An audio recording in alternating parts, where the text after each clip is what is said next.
Winter didn't arrive in Blackthorn. It devoured. The kind of cold that killed horses mid-gallop and turned human breath into frosted daggers. On the cliffs above the Black Sea, Ravenmarch. Keep rose like a monument to cruelty carved from obsidian, its banners snapping in winds that could flay skin from bone.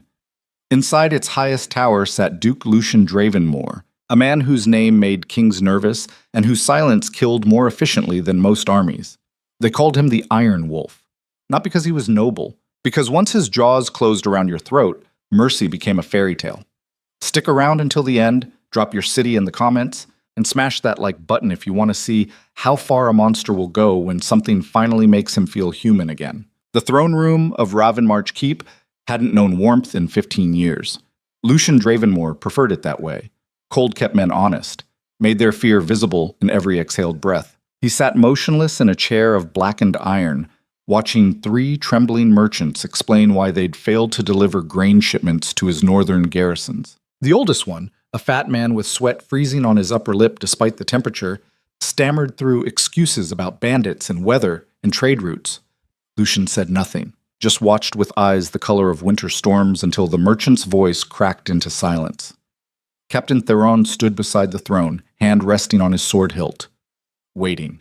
Everyone in the north knew what silence meant in this room. Finally, Lucian spoke.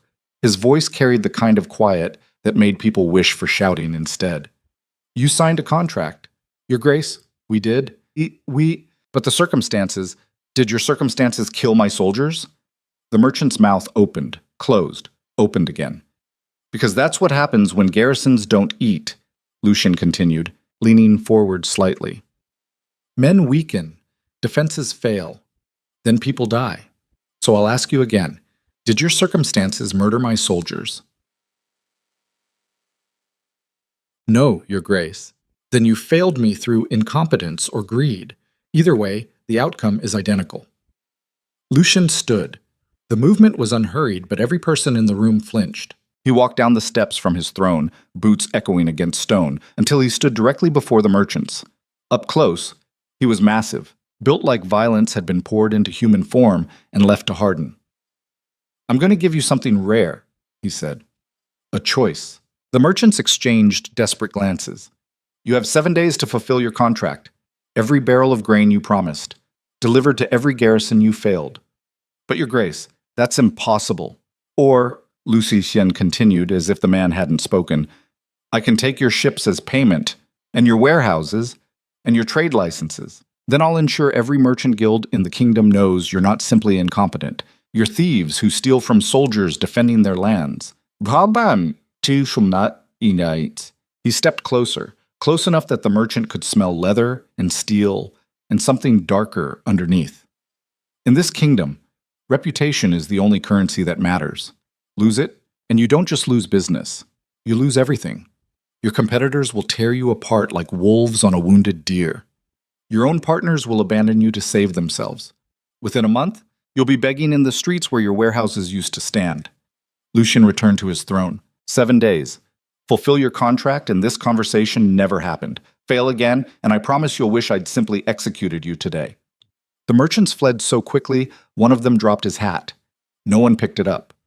After they left, Theron moved closer to the throne. They'll manage it somehow. Terror is a remarkable motivator.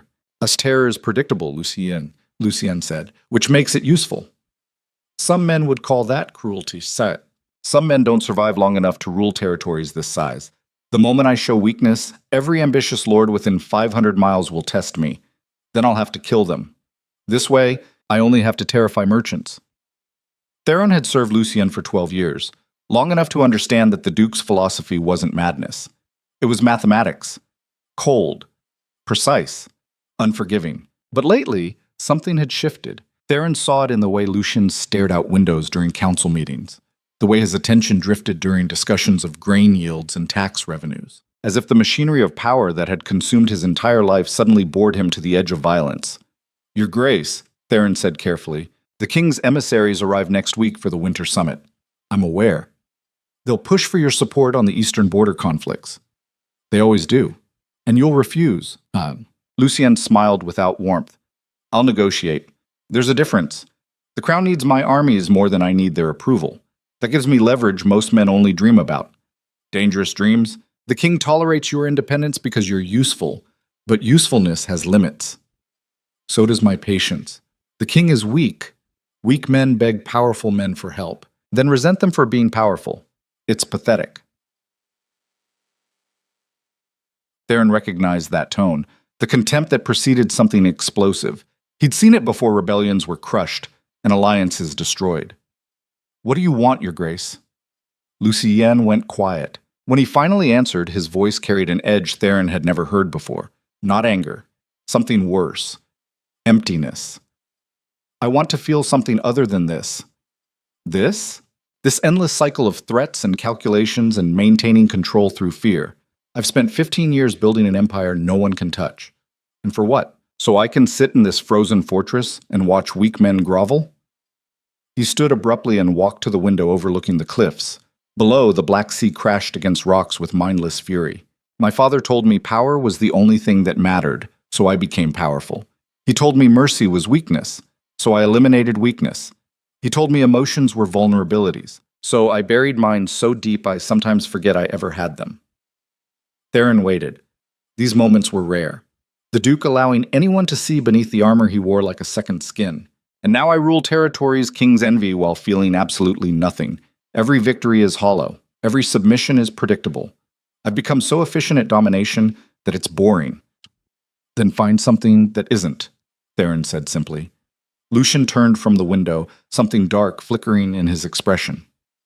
And if that something breaks beneath my grip, everything I touch turns to ashes or iron. There's no middle ground. Well, then maybe you need to find something strong enough not to break. Before Lucien could respond, a servant burst through the doors with a scroll bearing the royal seal. The interruption saved him from answering a question he didn't want to examine too closely. But the seed was planted, and 3 days later, Lady Seraphina Vale arrived at the capital.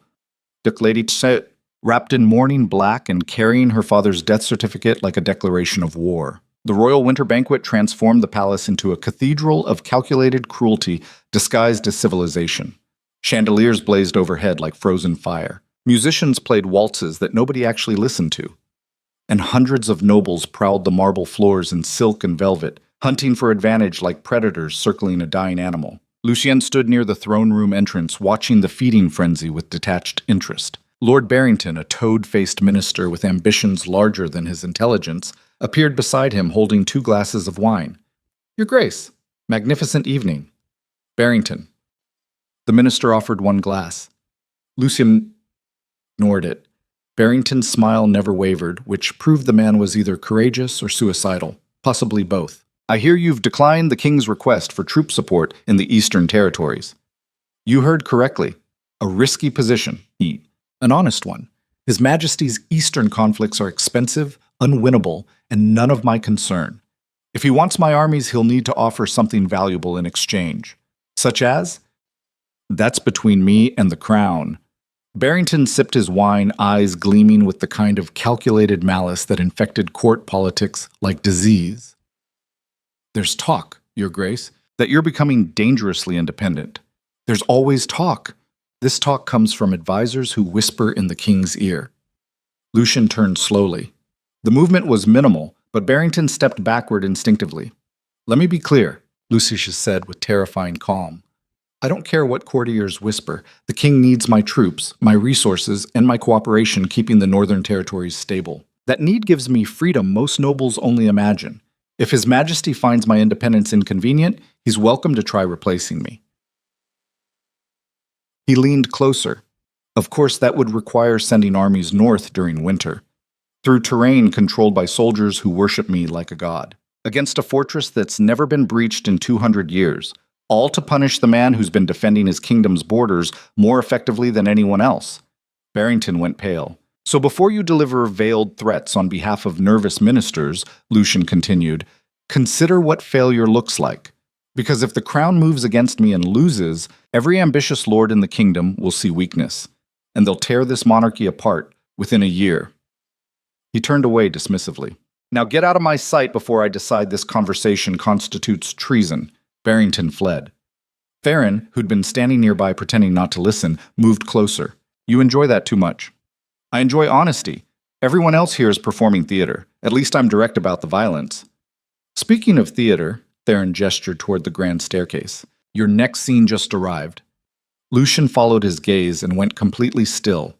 Lady Seraphina Vale descended the marble stairs like a storm given human form. She wore black, not fashionable mourning attire softened with silk or lace, but severe, uncompromising black that looked like armor. Her dark hair was pulled back severely, emphasizing bone structure sharp enough to cut. But what captured Lucian's attention wasn't her appearance. It was the fury radiating from her like heat from forged metal. Every nobleman in the ballroom turned to watch. Whispers erupted like wildfire. That's Vale's daughter. Arrived 3 days ago with bankruptcy documents and her father's debts. She's finished. The estate will be seized within the month. Unless someone marries her first. Why would anyone? Her lands are worthless and her reputation ruined. Seraphina reached the bottom of the stairs, and the crowd parted instinctively. Not from respect. From the predatory anticipation of watching something cornered and helpless. She walked directly toward the king's dais without hesitation, without fear, without any acknowledgement of the political carnage waiting for her. Lucian found himself following before consciously deciding to move. King Aldrich sat upon his throne looking simultaneously bored and cruel, the way weak rulers often did when they finally held power over someone. As Seraphina approached, he gestured lazily for silence. Lady Seraphina, we were grieved to hear of your father's tragic passing. Seraphina curtsied precisely. Her expression revealed nothing. Your Majesty is kind. My father served the crown faithfully for 30 years. Indeed. Which makes his sudden death in that unfortunate riding accident so tragic. Accident. The word hung in the air like poison. Everyone in the ballroom understood what wasn't being said. Lord Marcus Vale hadn't died in an accident. He'd been murdered, probably by the same courtiers now circling his daughter like sharks. But proving murder required evidence, allies, and power. Seraphina had none of those. His lands, the king continued delicately, are now your responsibility. A heavy burden for someone so young, particularly given the substantial debts he left behind. Minister Harrington stepped forward, smiling like a knife wrapped in silk.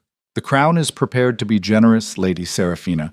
If you're willing to accept guidance, place your estates under royal management. Allow His Majesty's advisors to restructure your finances. With proper masculine leadership, your family's legacy could be salvaged. Translation, surrender everything and become a decorative pawn. Seraphina's expression never changed, but Lucian noticed her hands. Not trembling, clenched into fists hidden in the folds of her black dress. The crown's generosity is noted, she said evenly. However, my father's will was explicit. His lands remain under Vale family control. I intend to honor that. With what resources? Harrington's smile sharpened. Your father died owing 300,000 crowns to various creditors. You have neither the funds nor the experience to manage such debts. Within weeks, your estates will be seized and auctioned, unless you accept help. Help, the most dangerous word in any kingdom. Seraphina held her ground. Then I'll find other solutions. There are no other solutions. You're alone, Lady Seraphina. Alone, inexperienced, and hopelessly in debt. The kindest thing you can do is surrender gracefully before you lose everything. The ballroom waited. This was the moment aristocratic power worked. The moment when cornered prey accepted its fate because fighting was futile and dignity was the only thing left to preserve. Instead, Seraphina lifted her chin. No.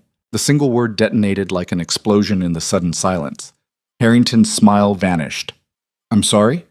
I said no. My father spent his life defending these estates from political vultures exactly like you. I won't dishonor his memory by surrendering to threats disguised as generosity. If you want Vale lands, you'll have to take them legally, which means proving I'm incapable of managing my inheritance. Her gaze swept across the assembled nobles with absolute contempt. So try. Watch me fail. Place your bets on when I collapse. But I'm not giving you anything willingly. The king's expression hardened. This was unexpected. Cornered noblewomen were supposed to cry or beg or gracefully accept masculine rescue. They didn't declare war in front of the entire court. You're being foolish, Aldrich said coldly. Perhaps, but it's my right to be foolish with my own inheritance, until your creditors seize it. Then I'll face my creditors, but I won't face them on my knees. She curtsied again, precisely correct, and turned away from the throne before being dismissed. It was subtle, almost invisible, but in court protocol, it was the equivalent of spitting in the king's face. Gasps rippled through the crowd. Ministers looked at each other in shock, and Duke Lucian Dravenmore felt something he hadn't experienced in years. Interest, not attraction, not sympathy. Recognition. He knew exactly what he was watching. A creature cornered against the wall with nothing left to lose. The most dangerous kind of opponent because they stopped caring about consequences and started caring about damage. Serafina walked through the parting crowd with her spine straight and her expression murderous. That's when Lord Beaumont made his fatal mistake. Beaumont was drunk, arrogant, and stupid enough to believe his family name made him untouchable. He stepped directly into Serafina's path and grabbed her wrist hard enough to bruise. "Running away so soon, Lady Vale. The evening's just beginning." Serafina tried pulling free. His grip tightened. "Let me go." "Why? You came here looking for a solution to your problems. Maybe I'm feeling generous. You're drunk. I'm interested. There's a difference. Let me go." Oh. Beaumont's other hand moved toward her waist. "Or what? You'll scream. Everyone here already knows you're desperate. Might as well enjoy the attention while—" He never finished the sentence. Because Duke Lucian Dravenmore crossed 30 feet of ballroom floor in absolute silence and wrapped one gloved hand around Beaumont's throat from behind. The music stopped. Hundreds of nobles froze mid-conversation. The king half rose from his throne. Lucien didn't speak, didn't threaten, just applied precise pressure until Beaumont's face turned purple and his knees buckled. Then Lucien forced the nobleman down until he was kneeling on the marble floor before the entire royal court. Cartilage cracked audibly.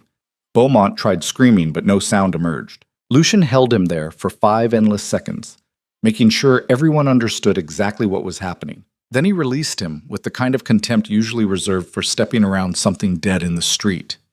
Beaumont collapsed, gasping and retching while servants rushed forward. Lucien turned to face Serafina. She stood perfectly still, staring at him with an expression he couldn't quite read. Not gratitude, not fear. Something more complex and considerably more dangerous. "You belong under my protection now," Lucien said quietly. The entire ballroom heard possession in those words. Serafina heard threat. But she also heard something else. Opportunity. The kind of terrible, costly opportunity that might be her only chance at survival. She didn't thank him, didn't smile. Just inclined her head slightly in acknowledgement before turning and walking away through the silent crowd. Lucien watched her go. Behind him, ministers whispered frantically. The king's face had gone pale with fury. Political calculations were being recalculated throughout the ballroom. Theron appeared at his shoulder. "You just declared war on half the court." "I just claimed the most interesting thing to arrive in this kingdom in years. She's going to resist. I'm counting on it." "Your Grace, she's dangerous." Lucien smiled, actually smiled. The expression was terrifying. "Yes, that's the entire point." 3 days later, Lady Serafina Vale arrived at Ravenmarch Keep, carrying one trunk and enough fury to burn down kingdoms, and Duke Lucian Dravenmore realized he'd made the most dangerous decision of his life. Because she didn't fear him correctly, and that was going to change everything. The carriage rattled through Ravenmarch's iron gates just after midnight. Serafina watched through frosted windows as obsidian walls rose around her like the jaws of some massive predator closing shut. This wasn't sanctuary. This was a different kind of cage. One lined with velvet and guarded by wolves wearing human skin. The keep's courtyard blazed with torches despite the late hour. Servants moved with military precision, faces carefully blank. No one made eye contact. That told Serafina everything about how power functioned here, not through conversation or negotiation. Through silence and the constant threat of what silence concealed. Duke Lucian Dravenmore stood at the top of the entrance stairs, massive and motionless in black wool and leather, waiting. He didn't descend to greet her, didn't offer pleasantries, just watched with those winter storm eyes as she climbed out of the carriage alone. The cold bit through her mourning dress immediately. Serafina forced herself not to shiver, forced herself to meet his stare directly, even though every survival instinct screamed to lower her gaze. He noticed. She saw the flicker of something dark cross his expression. Not approval. Recognition. Good. Let him see exactly what he'd claimed. She climbed the stairs without being invited. When she reached the top, Lucien spoke for the first time. "You came. Did I have a choice?" Everyone has choices. Most people just lack the courage to make difficult ones. Is that what this is? Courage or stupidity? His mouth curved slightly. The expression looked unpracticed, like his face had forgotten how to form anything resembling warmth. Time will tell. Come inside before you freeze. He turned without waiting for her response and disappeared through the entrance. Serafina followed because the alternative was standing in the courtyard until hypothermia set in. The interior of Raven March Keep felt like walking into a fortress designed by someone who viewed comfort as weakness. Stone floors, minimal decoration, weapons mounted on walls like art. Everything built for function and intimidation rather than beauty. Lucien led her through corridors lit by oil lamps, casting shadows that moved like living things. Servants pressed themselves against walls as they passed, eyes fixed on the floor. The silence felt suffocating, not peaceful, tense, like everyone was holding their breath waiting for violence to erupt. They climbed 3 flights of stairs before Lucien stopped at a door carved from dark wood. Your chambers. Private. No one enters without permission. Whose permission? Mine or yours? Yours. You're under my protection, not my control. There's a difference. Is there? He opened the door and gestured her inside. The room beyond was larger than her entire apartment in the capital. A massive 4-poster bed dominated one wall. Bookshelves lined another. A fireplace roared with heat that felt almost violent after the frozen corridors. Serafina stepped inside slowly, examining everything with the careful attention of someone mapping potential exits. The wardrobe is stocked, Lucien said from the doorway. You'll find clothing appropriate for northern winters. My tailor will visit tomorrow for proper measurements. I have my own clothes. You have morning dresses designed for capital weather. Here, sentiment freezes before sunrise. Wear what you want, but don't blame me when you lose fingers to frostbite. Practical, blunt, completely devoid of the false courtesy that infected court politics. Serafina turned to face him directly. Why did you do it? Do what? Intervene at the banquet. Claim me before the entire court. You could have let them tear me apart and seized my lands afterward. It would have been cleaner, safer, less politically complicated. Lucien leaned against the doorframe, studying her with unsettling intensity. Cleaner, safer, less complicated. You just described everything I've spent 15 years avoiding. That's not an answer. No, it's not. Silence stretched between them. Not comfortable. Charged with the kind of tension that preceded either violence or something worse. You asked if you had a choice coming here, Lucien said finally. Let me be clear about something. You're not a prisoner. You're not property. You're a woman who walked into a ballroom full of predators and declared war when surrender would have been easier. That interested me. Interested you how? Everyone in this kingdom fears me correctly. They grovel or they calculate, but they never challenge. You did. Without armies. Without allies. Without any logical reason to believe you'd survive. He stepped fully into the room. The movement was unhurried, but Serafina's pulse accelerated instinctively. So I'll answer your question honestly, Lucien continued. I intervened because weak men disgust me. And watching you refuse to break while they circled like starving dogs was the first thing I've found genuinely interesting in years. That's insane. Probably. But we're past the point of pretending sanity matters. He moved toward the door, then stopped. One more thing. Tomorrow, you'll meet my council. Generals, ministers, men who've spent decades learning how power functions in the North. They'll test you. Try breaking you politely because breaking you rudely would insult me. Don't let them. Why would they test me? I'm not. Yes, you are. The moment I claimed you publicly, you became part of this. Every decision I make now affects you, every alliance, every threat. You're inside the machinery whether you want to be or not. Then I'm trapped. No, you're protected. There's a difference. But protection comes with expectations. Serafina felt anger rising hot and sharp beneath her ribs. What expectations? Survive, don't embarrass me, don't break. And if I do? Lucien's expression went cold. Actually cold. Like watching emotion drain from a corpse. Then you'll discover why people fear me. And you'll wish I'd left you to the wolves at court. Ushapke? He left without another word. The door closed behind him with a soft click that sounded like a prison lock engaging. Serafina stood in the center of the vast chamber, shaking. Not from fear. From fury so intense it felt like her blood was boiling beneath frozen skin. She'd escaped one cage only to walk directly into another. Different bars, different warden, but a cage nonetheless. The difference was Lucien Bam. Ravenmore didn't pretend otherwise. That made him either more honest or more dangerous than everyone else. Probably both. Morning arrived with the subtlety of an execution. Serafina woke to someone pounding on her door hard enough to crack wood. She jerked upright, heart hammering, before remembering where she was. Ravenmarch. The Wolf's Den. The place she'd voluntarily entered because the alternative was worse. Lady Serafina, a woman's voice, clipped, impatient. The Duke requests your presence at breakfast. Requests. The word was decorative. This was a command disguised as courtesy. Serafina dressed quickly in one of the gowns from the wardrobe, dark green wool lined with fur. Practical. Warm. Designed for someone who viewed clothing as armor rather than decoration. The servant who'd knocked turned out to be a middle-aged woman with iron gray hair and the kind of face that suggested she'd seen everything and been impressed by none of it. I'm Morella, head of household. You need anything, you ask me. You cause problems, I report to His Grace. Understood? Understood. Good. Follow me. They descended through corridors filled with early morning activity. Soldiers changing guard shifts, servants carrying supplies. Everything moving with choreographed efficiency that felt military rather than domestic. The dining hall was smaller than Serafina expected. One long table surrounded by chairs that looked designed for strategic discussions rather than meals. Lucien sat at the head, reading documents while eating bread and meat with mechanical efficiency. 3 men occupied chairs nearby, all older, all watching Serafina with the kind of assessment usually reserved for livestock at auction. Lucien glanced up briefly. Sit.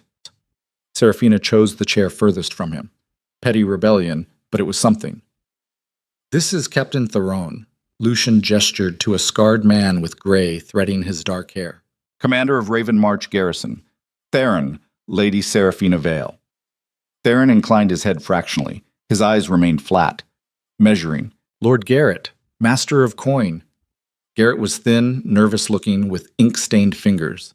He nodded quickly without meeting her gaze. And Minister Aldrich, advisor on political affairs. Aldrich smiled. The expression reminded Serafina of knives wrapped in silk. A pleasure, Lady Serafina. We've heard so much about your dramatic arrival at court. I'm sure you have. Your father was a remarkable man. His death was tragic. Murder usually is. The room went silent. Servants froze mid-motion. Theron's hand drifted toward his sword hilt reflexively. Aldrich's smile never wavered, but his eyes hardened. Murder is a serious accusation. Then it's fortunate I'm making an observation rather than an accusation. My father was an expert horseman who somehow fell from his mount on a clear day on familiar roads. Draw your own conclusions. Careful, Lady Serafina. Words like that can be dangerous. So can convenient accidents. Lucien set down his document slowly. The movement drew every eye. Aldrich, stop testing her. Serafina, eat something before the food freezes. It wasn't mediation. It was a command directed at both of them simultaneously. Aldrich retreated into polite silence. Serafina grabbed bread with more force than necessary. Now that introductions are complete, Lucien continued. Let's discuss practical matters. Serafina, your estates owe 300,000 crowns to various creditors. Most of those debts were inherited from your father's business dealings. Some were manufactured by political enemies after his death. Either way, the vultures are circling. I'm aware. What's your plan for addressing this? Every man at the table leaned forward slightly, watching, waiting for her to collapse beneath the weight of impossible mathematics. Serafina met Lucien's stare directly. Restructure. My father's lands include 3 ports, 2 textile mills, and farmland that produces more grain than we consume. The debts are real, but the assets are undervalued. With proper management, the estates generate enough revenue to satisfy creditors within 2 years. 2 years is optimistic, Garrett said nervously. The creditors want immediate payment. Then the creditors will be disappointed, unless they prefer seizing lands worth 5 times the debt owed and triggering a legal battle that costs them more in court fees than they'd recover. Aldrich laughed softly. You're suggesting we threaten your own creditors? I'm suggesting we negotiate from a position of strength rather than weakness. They loaned money expecting easy seizure when my father died. They didn't expect resistance. Use that. Theron spoke for the first time. His voice carried the flat authority of someone who'd killed enough men to stop counting. Who manages these estates currently? My father's steward, an old man named Corwin, who's honest but ineffective. Then he's a liability. Replace him. With whom? Someone competent. Someone loyal to his grace. Someone who understands that your survival benefits Blackthorn. Seraphina's jaw tightened. My estates. My choice of steward. Your estates that exist only because the Duke is keeping creditors from tearing you apart, Theron shot back. This isn't charity. It's investment, and investments require oversight. I won't surrender control. No one's asking you to surrender, Lucian interrupted. But Theron's right. Your father's old steward is useless. You need someone capable of managing complex finances under political pressure. I have candidates. You can interview them. Make the final choice. But it will be someone competent or you'll face consequences. What consequences? Lucian's expression went flat. I'll appoint someone myself and you'll accept it. Because the alternative is watching your estates collapse while you cling to pride. Seraphina wanted to argue. Seraphina wanted to tell him exactly where he could place his ultimatums. But cold mathematics overruled hot anger. He was right. She couldn't manage those estates from Ravenmarch without reliable oversight. And pride was expensive when creditors were sharpening knives. Fine. Send your candidates. I'll choose one. Good. Garrett will coordinate the interviews. The nervous minister nodded quickly. Now, Lucian continued, political complications. Half the capital believes you're my mistress. The other half believes you're my prisoner. Both factions are wrong, but useful.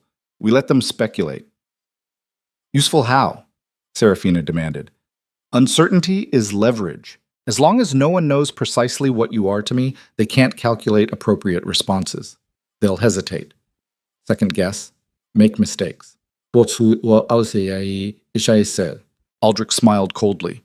Meanwhile, we control the narrative carefully. Seraphina appears at select social functions under His Grace's protection. Visible, dignified, refusing to hide like someone ashamed, that projects strength. Or targets me for assassination. Possibly, Theron agreed. Which is why you'll have personal guards, men loyal to the Duke who would die before letting anyone touch you. Seraphina's pulse accelerated with trapped animal panic. You're turning me into bait. Iko. We're turning you into a chess piece, Lucian corrected. There's a difference. Bait gets sacrificed. Chess pieces have value. As long as you're valuable, you're protected. And when I stop being valuable... Silence crashed through the dining hall like an avalanche. Lucian stood slowly, walked around the table until he stood directly beside Seraphina's chair. Then he leaned down close enough that she could smell leather and steel and something darker underneath. Then you should make sure you stay valuable.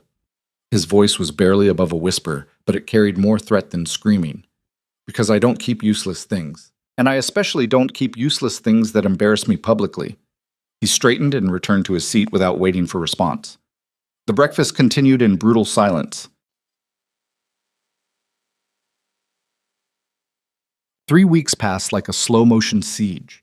Seraphina met with potential stewards, dealt with creditors through carefully worded letters Garrett helped draft, attended council meetings where military strategy and political maneuvering blurred into one endless calculation of power, and she watched Lucian. The Duke functioned like a machine built for domination. No wasted movement, no unnecessary words. Every decision made with mathematical precision designed to maximize control while minimizing weakness.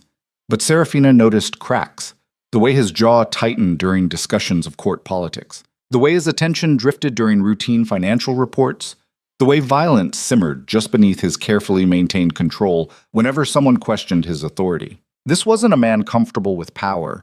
This was a man imprisoned by it. She understood that, recognized it, because she felt the same suffocation inside different bars. One evening, she found him alone in the fortress library. Floor-to-ceiling shelves filled with books on military history, political philosophy, and conquest. Lucian sat in a leather chair near the fireplace, staring into flames like they held answers to questions he couldn't articulate. He didn't acknowledge her presence, didn't tell her to leave, just continued staring while fire shadows danced across his face. Seraphina should have left, should have respected whatever dark mood consumed him. Instead, she poured 2 glasses of wine from the nearby decanter and crossed the room, She set one glass on the table beside him without speaking. Lucien glanced at it, then at her. I didn't invite you here. I didn't ask permission. Dangerous habit, so I've been told. She settled into the chair across from him, acutely aware that they were alone in a room with locked doors and a man whose reputation was built on ruthless violence. What do you want, Serafina? Answers. To what questions? Why you do this? The dominance, the control, the constant need to prove you're the most dangerous person in every room. Lucien's expression went cold. You think you understand me? No. But I recognize the cage you're trapped in because I'm trapped in one too. I'm not trapped. I built this empire deliberately. Did you? Or did you inherit a philosophy from a father who taught you feelings were weakness and mercy was suicide? His hand tightened around the wine glass hard enough that crystal creaked. Careful. Why? You'll hurt me? Add me to the list of people who fear you? You should fear me. I know. That's the problem. You need fear like other men need air. Without it, you don't know who you are. Bye. Lucien set down his glass with controlled violence. My father taught me that power belongs to predators willing to seize it, that the world respects strength and devours weakness. He was right. Every day of my life has proven him right. And are you happy? The question detonated in the silence like an explosion. Lucien stared at her with something raw flickering behind his winter storm eyes. Not anger. Something worse. Emptiness. Happiness is irrelevant. Is it? Then why do you look like a man who'd burn his entire kingdom just to feel something real? Stop. Why? Because it's true? Because you've spent so long being the monster everyone needs that you forgot how to be human? Lucien stood abruptly. The movement was violent enough that Serafina flinched despite herself. He crossed the space between them in 2 strides and gripped the arms of her chair, caging her with his body. Up close, he was overwhelming, massive, radiating controlled fury that could detonate at any second. You want to know why I do this? His voice was barely above a whisper. Because the alternative is weakness, and weak men die. They lose everything. They watch their families destroyed, their lands seized, their names erased from history. So you chose to become the thing you feared most. I chose to survive. At what cost? His jaw clenched. For a moment, Serafina thought he might actually hurt her. Instead, he released the chair and stepped back like she'd burned him. Get out. Lucien, get out. She left. Not because she was afraid, because pushing further would shatter whatever fragile control he maintained. And a man like Lucien without control was truly dangerous. But as she walked through dark corridors back to her chambers, Serafina realized something fundamental had shifted. She'd seen beneath the armor, glimpsed the human trapped inside the monster, and that made everything infinitely more complicated. Etil. The messenger arrived at dawn 3 days later. Serafina was breaking fast alone when Theron burst through the dining hall doors, face grim. Where's the Duke? Training yard. Why? Theron didn't answer, just turned and ran. Serafina followed without thinking. They found Lucien sparring with 6 soldiers simultaneously, moving through the snow-covered yard with terrifying efficiency. He disarmed the first man, threw the second, put the third on his back with a strike that would leave bruises for weeks. Your Grace, Theron shouted. Lucien stopped mid-strike. Every soldier froze. What? Message from the capital. Priority 1. Lucien took the sealed scroll without hesitation, broke the wax, read in silence while his expression turned to stone. Then he handed it back to Theron. Gather the council, now. 20 minutes later, Serafina sat in the war room surrounded by maps and weapon racks, while Lucien addressed his closest advisors. The king is demanding my presence at court for treaty negotiations with the Eastern Territories. He's threatening to withhold military support from Blackthorn if I refuse. That's suicide, Aldrich said flatly. Without your northern garrisons, the eastern borders collapse within months. He knows. He's desperate, which makes him dangerous. Garrett spoke nervously. When does he expect your arrival? 2 weeks, along with a public commitment to supply troops for his failing war. What do we do? Lucien was quiet for a long moment. When he finally spoke, his voice carried the weight of inevitable violence. We go, but not alone, and not to negotiate. He looked directly at Serafina. You're coming with me, publicly, as my future duchess. Serafina's blood turned to ice. What? You heard me? We're making this official. Before the king. Before the entire court. No more speculation. No more uncertainty. You can't just, yes, I can. This is happening whether you agree or not. That's insane. The court will tear us apart. Lucian's smile was terrifying. Let them try. He turned to Theron. Mobilize the full garrison. We march in 3 days. And send word to every ally we have. If the king wants a show of force, we'll give him one he never forgets. The room erupted in motion. Advisors shouting orders. Servants running. The machinery of war grinding into motion. And Serafina stood frozen in the center of it all, realizing she'd been pulled past the point of no return. Whatever happened next, there would be no retreat. Only survival or destruction. Lucien crossed to stand beside her while chaos swirled around them. I warned you, he said quietly. Protection comes with expectations. Now you'll discover exactly what that means. Then he left her standing alone in the war room while Ravenmarch prepared for whatever blood-soaked future awaited them in the capital. And Serafina understood with perfect, terrible clarity that she'd stopped being a hostage. She'd become a weapon. The march south took 4 days through frozen wasteland that killed 3 horses and 2 men who refused to admit frostbite had claimed their feet until gangrene made the decision for them. Lucien ordered their bodies burned on the roadside without ceremony. Sentiment was a luxury armies couldn't afford. Serafina rode beside him in silence, wrapped in furs that made her look like some northern war goddess carved from ice and fury. She hadn't spoken to him since he'd declared her his future duchess without asking. Hadn't fought, hadn't argued, just retreated into cold silence that somehow felt more dangerous than rage. That worried him more than he wanted to admit. Theron rode up alongside them as the capital's walls appeared on the horizon, massive and threatening beneath gray skies. Scouts report the king has tripled palace guard. Streets are filled with soldiers wearing royal colors. Expected, Lucien said calmly. Your Grace, this feels like a trap. Everything's a trap. The question is whether you're strong enough to break it. They entered the capital at noon while citizens lined the streets to watch. Not cheering, not jeering, just watching with the hollow-eyed attention of people who'd learned that powerful men destroyed everything they touched, and survival meant staying invisible. Lucien's garrison filled the main thoroughfare like a river of steel and black leather. 2,000 soldiers moving with choreographed precision. A demonstration of force that made the king's tripled guard look like children playing at war. The palace gates stood open. Another trap disguised as hospitality. Lucien dismounted in the courtyard while servants rushed forward. He ignored them and turned to help Serafina down from her horse. She took his hand because refusing would look weak before hundreds of watching eyes, but her grip felt like touching frozen metal. Stay close, he said quietly. I'm not an idiot. No, but you're visible. That makes you a target. So do something about it. Her voice carried an edge sharp enough to draw blood. Lucien studied her face, searching for the fury he knew simmered beneath that controlled exterior. I already did. You're here, under my protection, wearing my colors.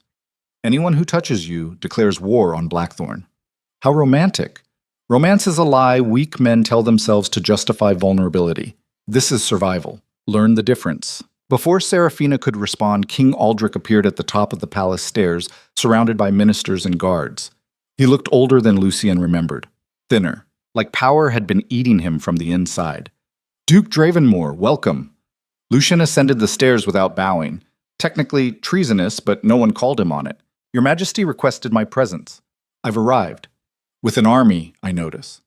You mentioned treaty negotiations. I brought appropriate support. The king's smile never reached his eyes.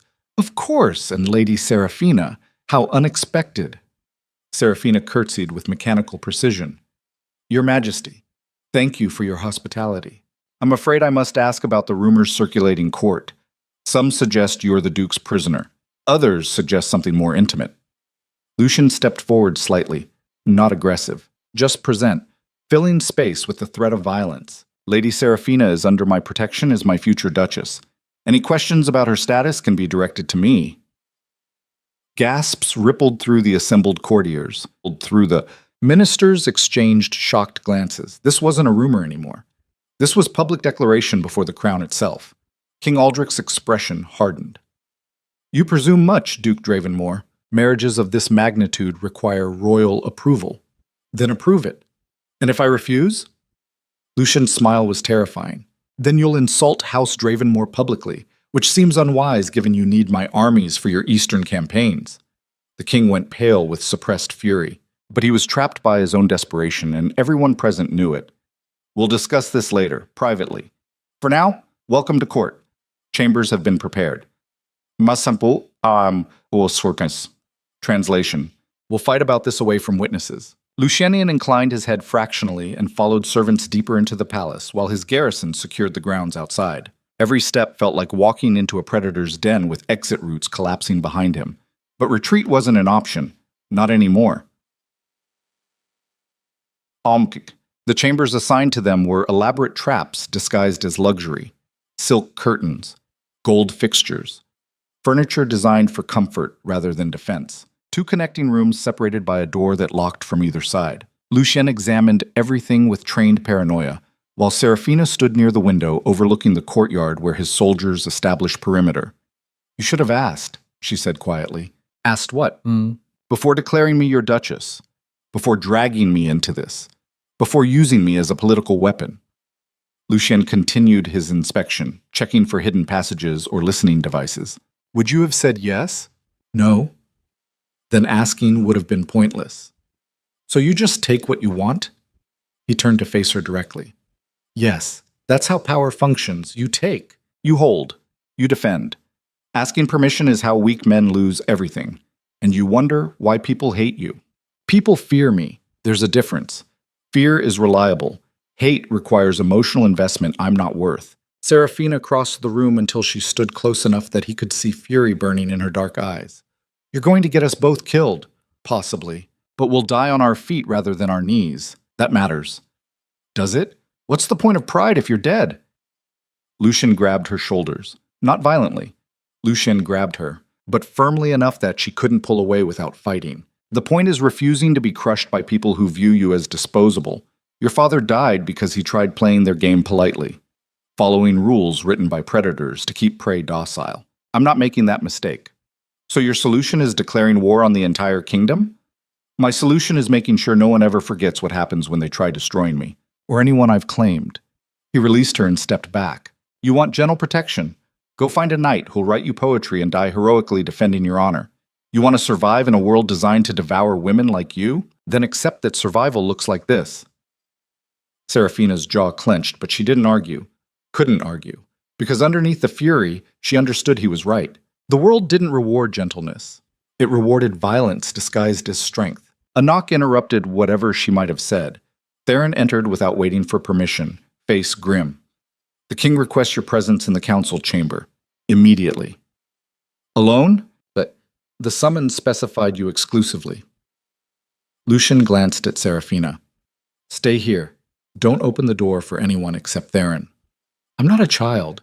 You're a target. Act accordingly. He left before she could argue further, followed Theron through corridors filled with palace guards wearing expressions that promised violence if orders came. The council chamber was smaller than Ravenmarch's war room, but infinitely more dangerous. King Aldrich sat at the head of a massive table surrounded by ministers whose names Lucien recognized from intelligence reports. Men who'd spent years trying to undermine Blackthorn's influence. Duke Dravenmore, sit. Lucien remained standing. I prefer not to. I'm not requesting. Neither am I. Tension crackled through the room like lightning before a storm. Finally, the king gestured impatiently. As you wish. Let's discuss your unauthorized marriage declaration. There's nothing to discuss. I've claimed Lady Serafina as my duchess. The announcement is public. The commitment is binding. Minister Harrington leaned forward, smiling like a serpent. Binding requires royal approval, which you don't have. Then provide it. Why would we? You're already too powerful. Adding Serafina's lands and alliances to your holdings would make you unstoppable. The crown cannot permit that level of consolidation. Lucien's expression went flat. The crown needs my armies, my resources, my cooperation keeping the northern territories stable. Refusing this marriage gains you nothing except my enmity. We could seize Lady Serafina's estates ourselves, another minister suggested. Place them under royal management. Try. I'll go to war over it. The room went silent. That wasn't hyperbole. That was promise. King Aldrich stood slowly. You threaten your king? I'm stating facts. You touch what's mine, I respond accordingly. That's not threat. That's certainty. Then perhaps you need reminding of your place. The king gestured and guards moved to surround Lucian. 8 men with swords drawn and expressions that suggested they'd been waiting for this moment. Lucian didn't move, didn't reach for weapons, just watched with winter storm eyes that promised death to anyone stupid enough to strike first. Careful, your majesty. My garrison controls your courtyard. My soldiers outnumber yours 3-1, and Theron has orders to burn this palace to ash if I don't walk out of this room intact. You're bluffing. Test me. For 30 seconds, the council chamber balanced on the edge of violence that would ignite civil war. Then King Aldrich waved the guards back. Get out, all of you. I need to speak with the Duke privately. Ministers filed out reluctantly. Guards followed. The door closed with an ominous click. Aldrich circled the table slowly, studying Lucian like a puzzle he couldn't solve. You've become a problem. Mundran, that's sides. I've always been a problem. You just needed me too much to address it. That's changing.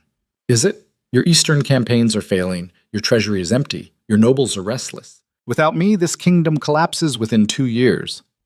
Without you, I might finally sleep peacefully. Lucian smiled coldly. Peace is overrated. The king stopped circling and faced him directly. I'm going to offer you something, once. Listen carefully because I won't repeat it. I'm listening. Despotkin. Renounce your claim on Lady Seraphina. Return to Blackthorn. Continue defending the northern territories as you always have. In exchange, I'll grant you additional lands. Increased autonomy. Official recognition as the kingdom's primary military authority. Everything except what I actually want. You can't have her. The political implications are too dangerous. Then I suppose we're at an impasse. King Aldrich's face hardened. You're forcing me to choose between tolerating your rebellion or destroying you. That's not a choice any king should face. Then don't be weak enough to let a duke force you into corners. The words hung in the air like a death sentence. Kings didn't tolerate that level of disrespect. Not from anyone. Not ever. But before Aldrich could respond, the door exploded inward. Theron burst through, covered in blood that wasn't his, face contorted with barely controlled fury. Your Grace, we have a problem. Lucian's entire body went rigid. What kind of problem? Lady Seraphina. She's gone.